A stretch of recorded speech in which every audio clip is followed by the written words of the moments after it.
안녕하십니까. 오늘 강의를 맡게 된 한동욱입니다. 오늘 강의 주제는 은퇴 후 노후 생활입니다. 은퇴 후 재정관리, 건강, 배움, 사회적 관계 순으로 강의를 시작하도록 하겠습니다. 먼저 인생을 3단계로 구분하면 1단계, 30년 동안은 일을 준비하는 단계입니다. 학교에서 배움을 얻고 또 직업을 구하는 과정이죠. 2단계는 30년 동안 이제 일을 하는 시작입니다. 가정을 부양하고 또 사회를 본격적으로 진출해서 사회에 참여하고 자아를 실현하는, 또 소득을 통해서 자산을 축적해가는 그런 과정입니다. 다음 3단계는 30년은 이제 일을 해방해서 되는 시기입니다. 그래서 은퇴 후에 노후 생활을 하게 되는 그런 시기라고 할 수 있습니다. 노년을 아름답고 건강하게 또 품위 있게 우리 살아가야 합니다. 소설가 박완서 씨는 40세에 등단해서 세상을 떠날 때까지 작품 활동을 해왔고, 또 배우 윤여정은 75세의 나이에 오스카상을 받아 나이가 들수록 더 빛난 삶을 살고 있습니다. 돈에 대한 관념입니다. 돈을 좋아하는 것은 나쁜 일도 아니고 부도덕한 일도 아닙니다. 또 비난받을 일도 더더욱 아니고지요. 현대사회에서 인간관계가 단절되는 주요 원인은 경제적 어려움에 있고, 돈이 없으면 삶의 질이 떨어집니다. 돈은 건강, 장수, 품위, 행복에 상당히 중요한 역할을 기여하고 있습니다. 돈과 행복의 상관관계를 이렇게 보면 돈이 일정한 소득이 발생하기 전까지는 행복과 상당히 직결되어 있습니다. 이게 1916년 자료인데요. 8,800만 원까지는 일정한 소득이 발생하기 전까지는 경제적인 요소가 중요하지만 그 이후에는 사회적인 유대관계, 인간관계가 중요하다고 볼 수가 있습니다. 물가 상승률 1.8%를 비교를 했을 때 현재 시가로 따지면 1억 한 500 정도가 됩니다. 1억 500 정도 될 때까지는 경제적인 요소가 행복에 중요하겠지만 그 이후에는 사회적 관계가 중요하다는 그런 조사 내용들이 있습니다. 금융법칙 몇 가지를 소개하기를 원합니다. 먼저 위험도와 수익률 상충 관계입니다. 수익률이 높다는 것은 그만큼 위험하다는 겁니다. 위험도는 곧 병동성을 말합니다. 금융의 대원칙이지요. 다음은 72의 법칙입니다. 72에서 연수익률을 나누면 원금이 2배가 되는 연수를 말합니다. 연수익률이 6이다. 70에서 6을 나누면 12가 되는 거죠. 그럼 원금이 2배가 되는 해는 12년이 걸립니다. 4%라 그러면 4를 나누면 18년이 되는 겁니다. 18년이 걸린다는 그런 의미입니다. 다음은 100-나이입니다. 100에서 나이를 빼면 가령 30살이다. 70이 되는 거죠. 70%를 주식과 같은 위험한 자산에 분배를 해도 된다는 겁니다. 그래서 주식은 장기적으로 보면 변동률을 낮추면서 수익률을 높일 수 있는 그러한 자산군의 하나입니다. 나이가 이제 60이다. 은퇴할 나이가 되었습니다. 60을 빼면 40%를 비교적 위험한 주식과 관련된 자산군에 배포를 하고, 나머지 60%는 안전자산, 채권이나 예금 이런 데 자산을 분포를 하면 좋겠다는 겁니다. 다음은 4% 룰입니다. 윌리엄 벤젠이라는 1994년 재무관리사가 은퇴 후에 자금을 인출하는 그런 방법을 제시했는데요. 가령 은퇴 자금이 5억이다. 그러면 4%에 해당되는 2천만 원을 연 30년 동안 매년 2천만 원을 인출해서 사용해도 된다는 겁니다. 단 5대5로 주식과 채권에 투자한다는 전제 조건은 있습니다. 다음은 마이너스 50 이꼴 플러스 100입니다. 50%가 손실이 나면 원금을 회복하기 위해서는 100%를 산성해야 된다는 겁니다. 다음 복리의 효과입니다. 복리는 시간으로 걸리면서 갈수록 복리 효과가 선형적이 아니라 비선형적으로 가빠르게 상승하는 그런 효과가 있습니다. 복리를 이용해서 우리 자산을 증식하는 것은 정말 중요한 그런 원리입니다. 그래서 아인슈타인은 인류의 최대의 발명품이 복리라고 한 바가 있습니다. 노후에는 자녀 교육과 결혼에 과다한 지출을 삼가해야 됩니다. 부모의 궁극적인 역할이 자녀의 독립심과 자생력을 키워주는 겁니다. 그래서 자녀에게 건강한 경제적 관념을 주고 또 경제적 자립을 꾸준히 훈련시켜야 될 과제에 있습니다. 미국, 영국, 독일, 네덜란드 등 여러 가지 선진국에서는 대학생 때부터 경제적으로 독립을 시키고 있습니다. 미국은 자녀 교육의 근간이 첫째가 경제 교육을 시킨다. 두 번째가 번 돈보다 적게 쓴다. 세 번째, 미래를 계획하고 투자를 하라는 게 미국의 자녀 교육의 근간을 이루고 있습니다. 또 자녀 교육은 또 유대인들이 굉장히 유명합니다. 유대인들은 어렸을 때부터 경제 교육을 잘 시키고 있는데요. 유대인들은 남아 13세 이하 12살에 성년식을 합니다. 그래서 여러 지인들, 친척들 모아놓고 성경과 시계 그리고 현금을 선물을 합니다. 성경은 신에 대한 경외감, 시계는 그만큼 시간이 중요하다는 것을 말하고 현금은 저축을 하고 또 이걸 돈을 불려나가는 훈련을 습관을 들이도록 하고 있습니다. 또 유대인들은 경제교육을 아주 철저하게 하는데요. 가난은 죄다는 의식들을 어릴 때부터 자녀들에게 가르치고 있습니다. 유대인들이 전 세계적으로 0.2%에 불과합니다. 그럼에도 노벨 경제학상 수상자가 65%가 나왔고 포춘이 선정한 100대 기업의 40%를 차지할 정도로 유대인들이 전 세계를 금융을 지배하고 있습니다. 결코 우연은 아닌 것 같습니다. 자식을 불행하게 하는 가장 확실한 방법은 언제든지 무엇이든 원하는 것을 주는 것이다는 그런 장자크 루소가 한 말입니다. 되새겨볼 그런 문구라고 할 수가 있습니다.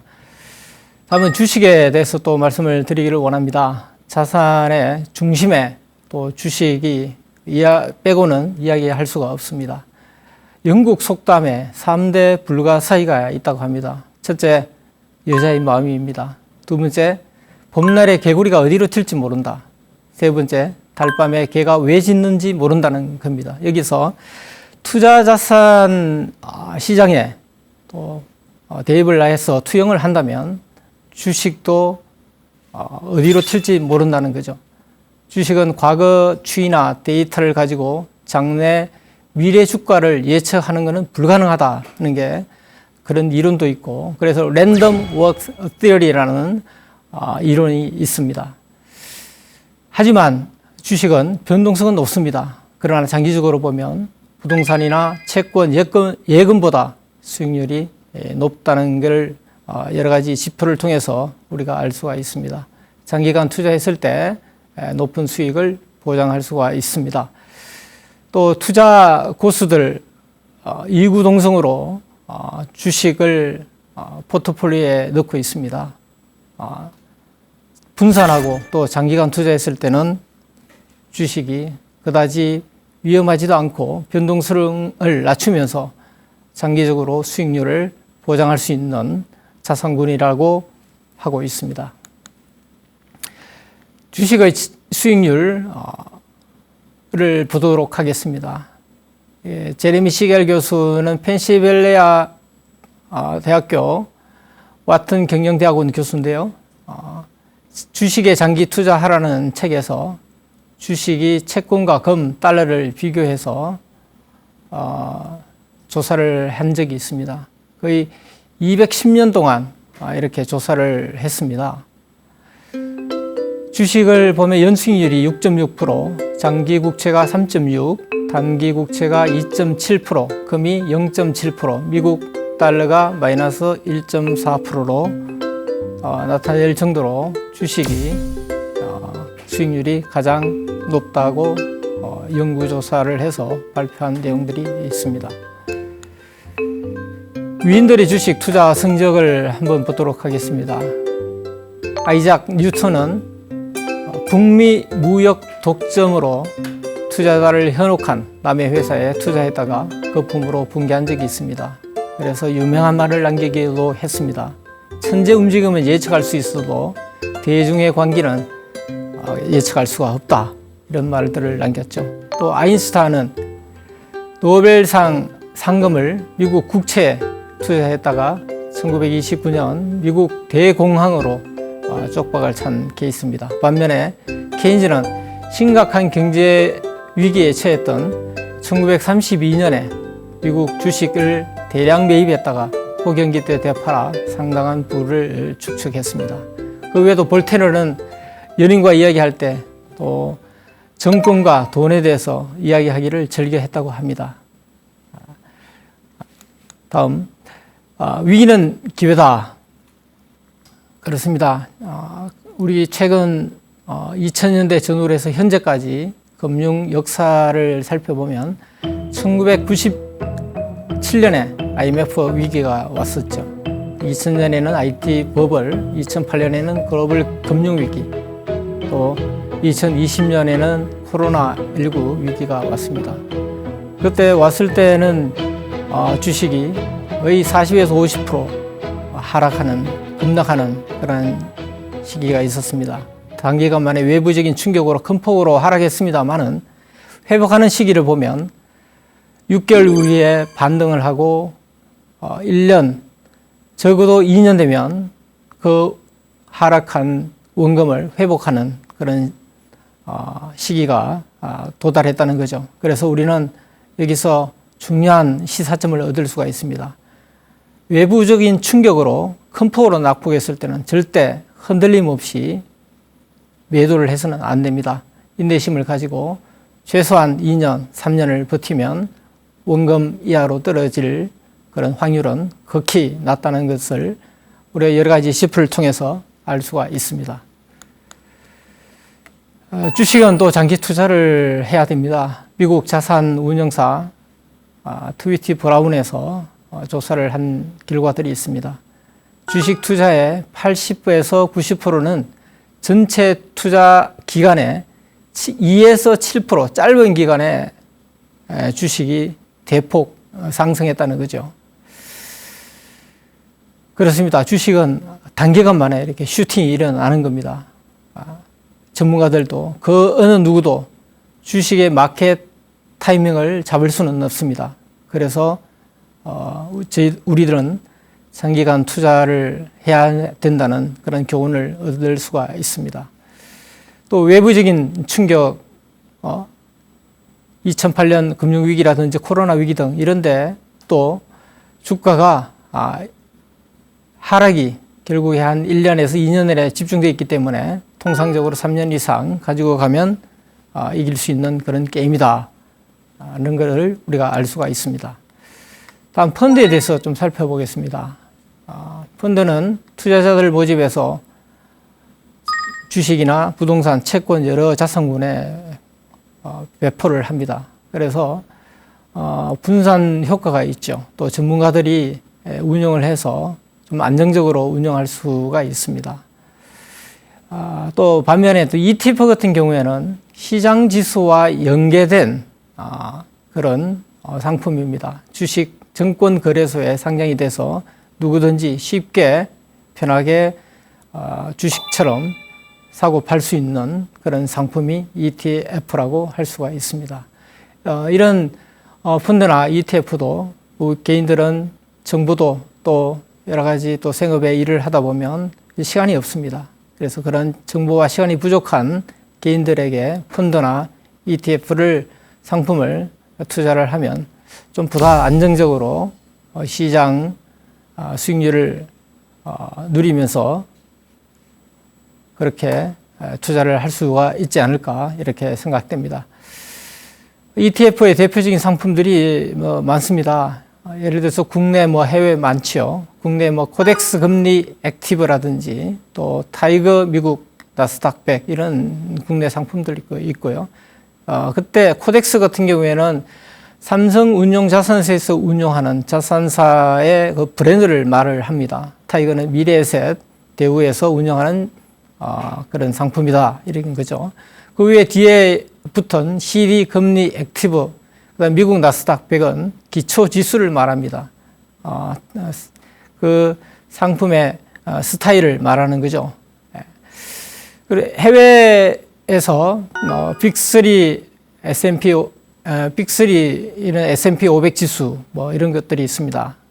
SPDR, SPY, 그리고 블랙락에서 IVV, 그리고 뱅가드에서 VOO 이런 것들은 SP 500 지수를 말하는 거고, 또 뱅가드 VTI는 미국의 전체 주식에 투자를 하는 겁니다. 나스닥 100의 상품을 갖고 있는 것은 인베스트코 회사에서 QQQ라는 상품들이 출시되어 있습니다. 인간은 시장을 이길 수 없다. 이게 무슨 말이냐면 S&P 500 지수는 시장과 연동된 그런 상품입니다. 액티브 펀드하고 수익률을 비교를 한 그런 자료들이 있습니다. 보면 1년, 5년, 20년 이렇게 보면 장기적으로 갈수록 시장에서 S&P 지수가 액티브 펀드를 이기는 그런 확률들을 나타내고 있습니다. 5년, 20년 장기간으로 갈수록 시장이 더 액티브 펀드보다 이길 수 있는 확률이 많다는 것을 나타내고 있습니다. 다음은 가구당 순자산 규모를 살펴보도록 하겠습니다. 한국은 5.6억, 일본은 6.7억, 프랑스는 7.5억, 미국은 14억. 이게 2022년 자료지만 현재 2024년 연말에 제가 AI로 물어봤더니 자산이 그대로 비슷합니다. 5.4억으로 나왔습니다. 주요국의 가계 자산 구성을 비교해 보도록 하겠습니다. 한국은 부동산과 금융 여러 가지 자산 중에 부동산이 차지하는 비율이 64.4%, 금융은 35.6%를 차지합니다. 미국은 부동산 비율이 28.5%, 일본은 37%, 영국은 46.2%로 선진국보다 저희들이 부동산 자산 비율이 상당히 높습니다. 지금 최근에 부동산이 폭등해서 현재 시점에서 부동산 비율로 보면 75.2%가 부동산에 지금 편중되어 있다. 이런 결과가 있습니다. 부동산 가격을 결정하는 요인들은 많습니다. 주택 공급, 그다음 또 금리, 교육과 문화, 학군, 심리 이런 것들이 있고요. 그 외에도 인구 구조의 변화에 따라서 여러 가지 부동산 가격이 변화된다고 볼 수가 있습니다. 한국은 1인 2인 가구 비율들을 한번 살펴보도록 하겠습니다. 1980년도에는 2인 가구 미만 가구가 15%입니다. 2022년도에는 65%, 또 2040년에는 71%로 높아지는 추세가 있습니다. 또 우리나라는 도시화 비율이 91%로 세계에서 가장 높습니다. 또 일본을 보면 노후된 아파트가 재건축이 되고 있지가 않습니다. 그만큼 노인 인구가 많다는 거죠. 그래서 부동산 가격도 이런 추이를 잘 살펴볼 필요가 있습니다. 그래서 지방의 대형 평수, 지방보다는 수도권 위주로 소형 평수, 그래서 병원이 가깝고 문화시설이 가까운 그런 소형 평수가 계속 유지가 되고, 또 일본처럼 장기 불황이 됐을 때는 부동산 폭락이 이어질 수 있으면 은퇴 후에 부동산을 갖고 있는 것은 굉장히 위험할 수가 있습니다. 그래서 무리하게 차입을 해서 부동산에 계속 투자하는 것은 위험할 수도 있다. 이런 측면에서 여러분들 한번 생각해 볼 필요가 있습니다. 은퇴 후에 또 우리가 생활하는 것은 5대 연금으로 이렇게 주로 생활을 합니다. 기초연금이 있죠. 국가에서 65세 저소득층을 대상으로 지급하는 기초연금이 있고 그 외에 국민연금, 우리 국민의 73.9%가 가입해 있습니다. 퇴직연금, 그다음 또 개인연금, 주택연금 이렇게 여러 가지 5대 연금으로 있고 이 외에도 국가가 하는 직역연금이 있습니다. 공무원이나 또 군인, 사학연금 이런 것들이 있죠. 일반 사기업에서는 이제 국민연금이 있는 거고 이런 5대 연금으로 우리가 생활을 할 수밖에 없습니다. 생애자산 관리를 두 가지 측면에서 이렇게 보면 축적과 인출 과정이 있습니다. 은퇴 전에는 축적을 하는 거죠. 근로나 사업을 통해서 자산을 축적하는 그런 기본 과정이 있습니다. 이 축적의 기본 관심사는 자산을 변동성을 줄이면서 수익률을 극대화하는 게 관심사입니다. 또 은퇴 후에는 인출 과정이 있는데요.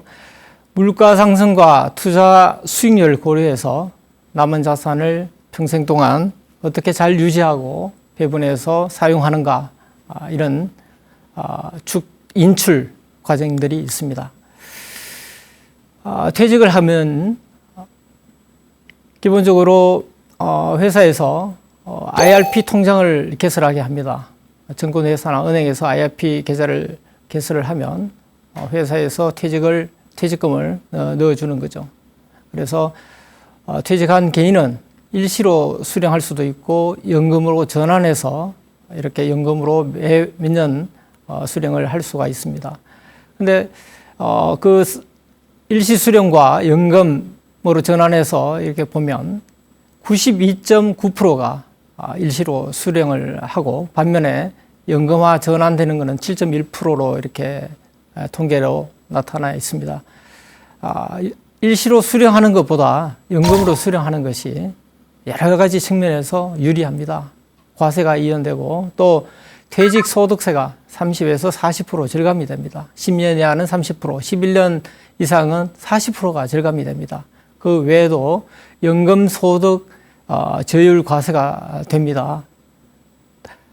또 1,500만 원 초과 시에는 종합소득 합산이 되고 또 그렇지 않은 경우에는 16.5%로 또 분리과세를 선택할 수가 있습니다. 우리가 이제 퍼즐이라는 게 인간의 비합리적인 그런 선택을 퍼즐이라고 명칭을 하면 연금 퍼즐이 뭐냐? 일시적으로 수령하는 것보다 연금화해서 하는 게 유리한데 대부분들이 일시로 수령하는 것을 우리가 연금 퍼즐이라고 합니다. 수익률 관리를 이렇게 보도록 하겠습니다. 먼저 1화는 첫째 해에는 10%, 또 차기 연도의 수익률은 10%라고 합니다. 그리고 2화는 20%, 다음 해는 0%, 3화는 30% 마이너스 10%, 또 4화는 50%, 또 마이너스 30% 이렇게 해서 산술적으로 평균을 하면 동등하지만 그러나 장기적으로 보면 수익률이 엄청나게 변동이 있습니다. 이란 같은 경우에는 수익률을 철저하게 관리를 했더니 가파르게 이렇게 상승하는 그런 추세가 있는 거죠. 그 다음 2안, 3안, 4안처럼 변동률을 관리하지 않고 마이너스 대폭적인 그런 손실을 보게 되면 굉장한 많은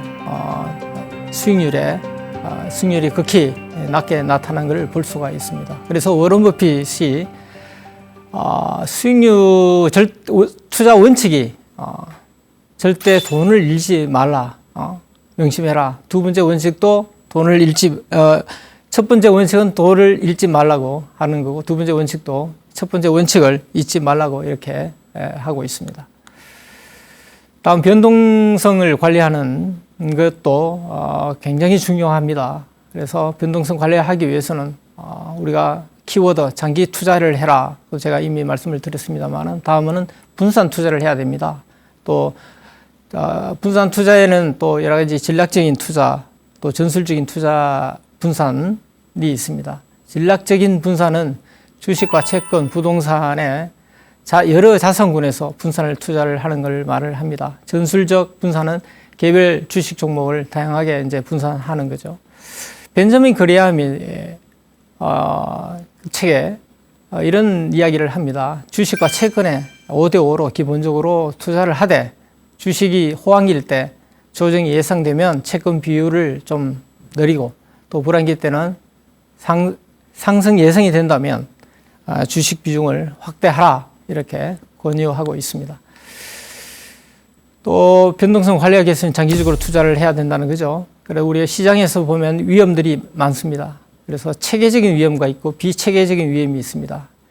체계적인 위험은 시장의 위험, 실업률이 증가하고 코로나가 발생하고 금리가 인상되는 그런 위험을 우리가 체계적인 위험이라고 합니다. 또 반면에 비체계적인 위험은 개별 기업의 위협입니다. CEO의 횡령이라든지 회계 부정, 기업의 소송한다든지 이랬을 때 비체계적인 위험인데요. 이 비체계적인 위험을 해지하기 위해서는 주식을 여러 종목을 분산하는 투자를 하면 됩니다. 그렇다고 해서 1987년에 10월 29일 블랙먼데이 하루에 25% 급락하는 그런 사태들이 있었습니다. 외부적인 금융 위기가 왔을 때 단기적인 급락은 이거는 비체계적인 위험으로는 해결할 방법이 없습니다. 그때는 오로지 시간이 해결해 줍니다. 장기적으로 계속 보유를 하고 있으면 변동성을 극히 낮추면서 수익률을 증가할 수 있는 그런 효과들을 누릴 수가 있습니다. 투자 기간과 수익률 범위를 또 비교를 해보도록 하겠습니다.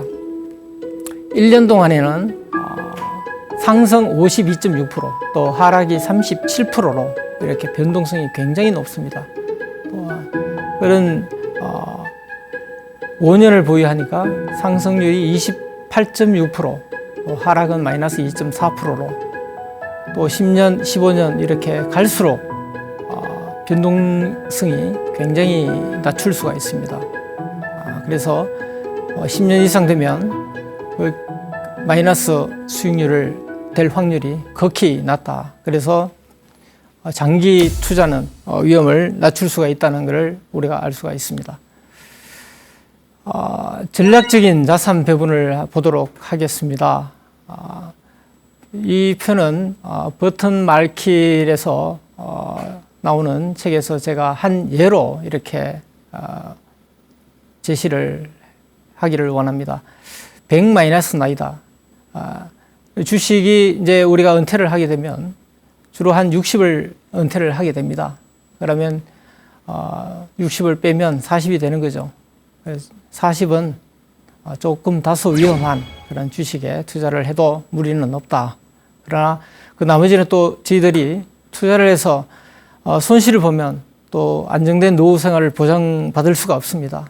그래서 부동산이나 채권 또 이런 안전한 자산에 좀 넣었으면 좋겠다 이러는 거죠. 그래서 부동산에는 20%, 부동산을 20%를 가지고 부동산을 살 수는 없습니다. 그래서 간접적으로 부동산 투자 신탁 리츠를 이용할 수도 있고 부동산 ETF를 통해서 간접적으로 부동산 상품을 투자를 하는 겁니다. 그래서 부동산은 한 20%, 또 채권과 여러 가지 대체 자산의 한 30% 정도 안전자산으로 유지를 하고 또 한 10% 정도는 현금으로 가지고 있으면서 또 의료비라든지 여가 생활에 이렇게 또 해야 되니까 항상 현금을 일정한 부분 보유를 하고 이렇게 했으면 좋겠습니다. 이상은 노후 후에 노후 생활을 재정 관리에 대해서 살펴봤습니다만은 다음은 건강, 배움, 사회적 관계를 살펴보도록 하겠습니다. 먼저 건강입니다. 건강은 이제 제일 중요한 게 수면입니다. 수면은 최소한 7시간, 8시간을 확보를 해야 됩니다. 충분한 수면이 심혈관 질환 30%를 감소한다는 그런 연구 결과들이 있습니다. 또 면역을 증가시켜서 각종 질병으로부터 또 예방을 할 수가 있습니다. 또 충분한 수면은 치매 방지에도 탁월한 효과가 있다고 지금 이야기들을 하고 있죠. 그래서 수면은 충분하게 양질로 수면 시간을 확보를 해라 이렇게 권유를 하고 있습니다. 다음은 음식입니다.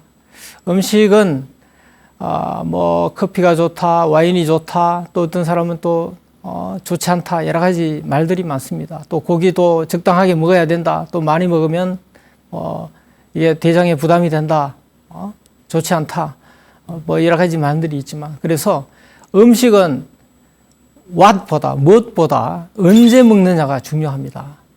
그래서 음식은 저녁을 먹고 난 다음에 4시간 이후에 잠들기를 권유합니다. 또 음식을 통해서 당을 조절해야 됩니다. 또 염증 수치를 또 낮춰야 되고요.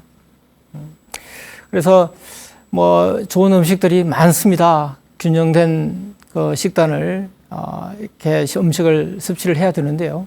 그 중에서도 제가 몇 가지를 소개하기를 원합니다. 먼저 토마토, 양파를 올리브 기름에 볶아 먹으면 그렇게 좋습니다. 토마토 세계 장수마을 5대 마을을 조사를 해봤습니다. 그랬더니 해발 400m 정도에서 이렇게 장수 마을들이 많다는 거죠. 보면 300해발마다 오르내리다 보면 움직이게 됩니다. 그래서 운동과 또 직결되어 있죠. 그래서 또 공기가 좋고 그런 여러 가지 사례들이 있지만 그 외에도 오대마을을 보면 토마토 농장이 가까이 있다라는 겁니다. 그래서 영국 속담에 토마토가 붉어지면 의사분들의 얼굴이 붉어진다는 그런 속담이 있을 정도로 토마토가 건강에 좋습니다. 그래서 토마토를 올리브에 볶아서 이렇게 드시면 섭취율이 높기 때문에 굉장히 좋다. 양파도 마찬가지입니다. 그 외에도 사과, 당근, 블루베리류를 많이 드시면 좋을 것 같습니다. 그리고 또 건강에는 운동을 빼놓을 수가 없죠. 정말 중요한 겁니다. 그래서 주 3회 정도를 유산소 운동을 한 20분, 하루, 또 근력 운동 10분, 스트레칭 10분 정도로 해서 주 3회를 규칙적으로 이렇게 운동을 하면 굉장히 좋다는 거죠. 그래서 그렇다고 해서 이제 60 넘어서 운동 안 하다가 갑자기 운동해야 되겠다 해서 등산을 가고 무리하게 러닝을 하고 하다 보면 또 관절이 다칠 수가 있습니다. 극히 조심해야 되고 차분히 자기의 체력에 맞게 운동을 늘려나가는 것도 중요합니다. 그래서 보통 가볍게 좀 속보로 이렇게 맥박 90회 정도로 30분 동안 걸으면 굉장한 운동 효과도 있고 체형도 분해되는 그런 효과가 있습니다. 그리고 또 일기 쓰기가 또 중요합니다. 이게 제가 코로나 때 사회적인 관계 단절이 되면서 제가 집에서 뭔가 좀 생산적으로 일을 좀 시간을 보내야 되겠다 이런 생각을 하고 심리학 책을 한 10여 권 정도 국내 해외 저명한 심리학자들 책을 제가 좀 이렇게 탐독한 그런 경험이 있습니다. 근데 참 놀라운 것을 발견했습니다. 두 가지인데요. 하나는 심리학자들이 다 종교인들이 많더라는 겁니다. 신에 대한 경외감을 가지고 또 인간으로서 겸손하게 살아가고 늘 자신을 돌아보는 그런 종교인들이 건강에도 좋다는 거죠. 두 번째가 일기 쓰기입니다. 일기를 규칙적으로 쓰면 굉장히 마음이 또 정화가 되는 그런 효과가 있다고 합니다. 그래서 저희들이 1592년도에 임진왜란 때 이순신 장군이 쓴 난중일기가 있지 않습니까? 그 국난의 그 위기 속에서 얼마나 그 공포를 두려움이 있었겠습니까? 그 두려움을 용기로 승화할 수 있었던 힘도 난중일기에 있다는 그런 이야기가 있습니다. 일기를 쓰고 또 일기를 쓰지 못하더라도 늘 하루를 돌아보면서 감사 조건들 한 5가지를 간단하게 이렇게 열거를 또 해보는 것도 좋을 듯 합니다. 제가 이제 몸이 피곤해서 버스를 탔습니다. 그런데 갑자기 자리가 있었던 거죠. 그래서 그것도 이제 감사한 거다. 오늘 점심을 내가 누구하고 먹었는데 참 위로를 받고 또 힘을 얻고 정보를 얻어서 너무 감사하다. 이런 것도 하나의 감사의 조건이 될 수 있는 거죠. 잠들기 전에 하루를 돌아보면서 5가지 감사 이유, 감사 조건들을 이렇게 되뇌이면서 잠을 들면 건강에 그렇게 좋다는 그러한 이야기들을 하고 있습니다. 지나친 술, 흡연을 금하는 것은 뭐 너무나도 당연한 이야기가 될 수가 있겠지요. 다음은 이제 배움과 취미도 중요합니다. 늘 우리가 늙어가면서 우리가 치매를 방지도 해야 되고, 뇌세포가 40대 중반부터 계속 뇌세포가 죽어가는 겁니다. 그래서 그거를 지연하기 위해서는 뇌를 끊임없이 자극을 해야 되는 그런 과제에 있습니다. 그래서 자기가 좋아하고 잘하는 일을 끊임없이 연마해 가는 과정들, 그리고 또 성악이나 악기, 운동 등 건강한 취미를 가지는 게 굉장히 중요하죠. 그 중에서 저는 책 읽기를 권장을 합니다. 책을 이렇게 많이 보면요, 책을 보면 97%가 뇌가 움직인다고 합니다. 그런 연구 자료들이 있습니다. 그래서 심리적인 포만감도 있고 또 만족감도 있고 마음이 맑아지는 거죠. 또 자존감이 높아지는 겁니다. 그래서 책을 많이 읽으면 그만큼 유익하다. 책을 읽게 되면 우리가 이제 근본적으로 살아가면서 우리 인생의 여러 가지 문제들 또 직면하게 됩니다. 또 내가 누구지? 내가 지금 잘 살고 있나? 이 인생이 어디로 가는 거지? 인생이 뭘까? 이런 근본적인 그런 문제들도 책을 읽으면 답을 얻게 됩니다. 그 답을 얻게 됐을 때의 그 기쁨과 그 감동은 말할 수도 없죠. 그래서 여러분들이 저는 책을 많이 이렇게 읽기를 권유하고 있습니다. 또 우리가 취미를 또 많이 해야 되는데요. 많이 이제 건강한 취미를 갖고 다니는 것도 상당히 노후 생활에 중요합니다. 그래서 물론 취미를 하기 위해서는 뭐 많은 돈을 들여서 회원을 가입하고 또 수업료를 지불하는 것도 있지만 또 저렴하게 또 평생교육원 또는 지자체에서 실시하는 문화교실 이런 것도 있습니다. 저렴하게 강좌를 이용하는 것도 좋을 듯 합니다. 그리고 자주 걷고 자주 움직이고 또 여행도 가고 또 맛집을 또 이렇게 또 찾아가는 그런 즐거움을 또 누리기 바랍니다. 물론 돈을 많이 들여서 당연히 맛집을 찾을 수도 있지만 그러나 저렴하면서도 가성비 높은 그런 맛집들 많습니다. 그 맛집을 발굴하는 그 기쁨, 또 주위에 있는 사람들, 지인들이나 친구들, 또 사랑하는 가족들, 그 맛집을 찾아가면서 또 이렇게 쉬식하는 그런 즐거움도 우리가 누릴 수 있었으면 좋겠습니다. 사회적인 관계가 또 무엇보다 중요합니다. 사회적인 관계, 제가 앞서 말씀드렸다시피 일정한 소득이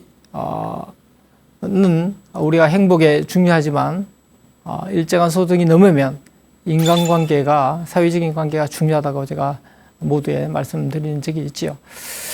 그렇습니다. 인간관계를 통해서 우리가 사회적인 관계를 넓혀 나가야 됩니다. 또 많은 사람들을 와이드하게 이렇게 사귀고 관계하는 게 좋은 거냐? 반드시 그렇지는 않습니다. 친구 2-3명 정말 마음을 나눌 수 있는 그런 친구들도 아주 깊게 이렇게 교제를 하면서 이렇게 서로 삶을, 일상을 나누면 그것도 참 유익하다고 생각됩니다. 그래서 외로움은 어떻게 보면 건강에 최대한 적이 됩니다. 그래서 여러분들 다양하게 사람들을 만나고 또 여기서 사회적인 관계를 넓히기 위해서는 약간의 요령과 또 스킬이 필요합니다. 제가 이제 친구들을 오래간만에 만났습니다. 고등학교 친구들, 대학교 친구들. 그래서 한 30년 전에 친구들을 만났지만 사람들이 별로 변하지가 않아요. 그대로 옛날에 그 말투라든지 그런 생각들 변하지 않고 그대로 이렇게 하는 게 목격하게 됩니다. 예전에 한 친구들이 굉장히 고집스러운 그런 친구들이 있었어요. 주관이 강하고 자기 생각이 옳다고 이렇게 주장하고 또 그렇습니다. 이제 그런 친구들을 이렇게 만나보면 피로감이 느껴요. 만나고 싶지도 않은 생각이 듭니다. 또 심지어 말 다투는 친구들도 있습니다. 그래서 자기 생각이 옳다 너무 이렇게 주위에 강요하지 마시고 그러면 그런 수도 있겠구나. 그래서 다양한 그런 생각들을 존중하고 다름과 차이를 그렇게 인정하자는 거죠. 정상의 법칙에서 성공한 CEO가 가장 즐겨하는 말들이 있다고 합니다. 제가 그 책을 보면서 정말 제가 공감을 했는데요. 그게 바로 그렇구나, 그래요 이런 겁니다. 심리학자들도 이렇게 권유를 하고 있습니다. 누가 이야기를 하면 조금 자기 견해하고 다를 수도 있어요. 그러나 그래? 그렇구나 이런 거죠. 그게 바로 소통의 시작이고 커뮤니케이션의 어떤 기술입니다. 상대방을 인정해주고 경청하고 공감하고 존중하는 그러한 말이 그렇구나, 그래요 이런 겁니다. 그래서 여러분들 이걸 꼭 대화 기법에 실천을 해 보시기를 권유합니다. 그 외에 종교나 동호회, 동문회 이런 데 참가를 해서 여러 가지 사회적 관계를 넓히는 것도 중요하고요. 또 봉사, 헌신을 통해서 보람을 느끼는 것도 중요합니다. 미움받을 용기에 이뤄보면 마지막 부분에 한 챕터에 이런 말을 합니다. 타자에 대한 공헌이 나옵니다. 삶을 살면서 주위의 사람들에게 유익과 기쁨과 에너지를 주고 뭔가 사회에 공헌하는 그럴 경우에 그 삶이 보람있고 가치 있다는 거죠. 그래서 타자에 대한 공헌도 필요하고 또 그러기 위해서는 또 남에게 또 밥을 또 많이 사고 또 이렇게 해야 됩니다. 그래서 은퇴 후에 60 될 때 여러분 지나온 세월들을 돌아보면서 감사하고 남은 또 여생은 기대감으로 또 이렇게 기대하면서 그렇게 미래를 설계하고 노년을 건강하게 활기차게 아름답게 마무리하셨으면 좋겠습니다. 이상 제 강의를 들어주셔서 감사드립니다. 이상입니다.